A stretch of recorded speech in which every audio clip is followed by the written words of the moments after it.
And now the process which we had read, that is the process of formation of neural plate from the neural tube from the neural plate. This process is called as neurulation.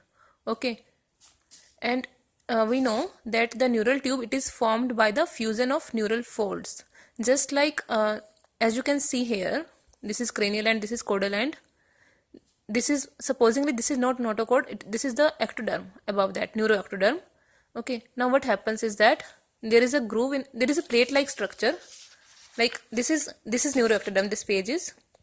Okay, what happens, it forms like this, it gets depressed in between, these are the neural folds. Okay, and further finally it forms a tube like structure. Okay, now you can see this tube is open at its caudal end as well as its cranial end. It is open here also, it is open here also, and these open parts, these open pores, these are called as anterior neuropore and posterior neuropore. Anterior neuropore here and posterior neuropore, and this anterior and posterior neuropores, they close late.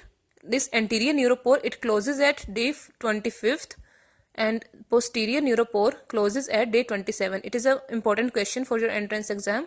Then the time of closure of these neuropores, and when these neuropores, they do not close, it leads to neural tube defects. For example, if anterior neuropore, it does not close, it causes anencephaly, and if posterior neuropore, it does not close, it leads to spina bifida. Now see at the end what happens when this neural tube has formed. This whole thing has completed.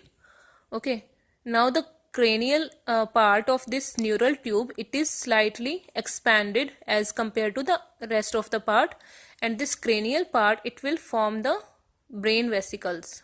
Okay, and the lower part, it will form the spinal cord. Okay, so you have to keep in mind about this mainly about the time of closure of these anterior and posterior neuropores.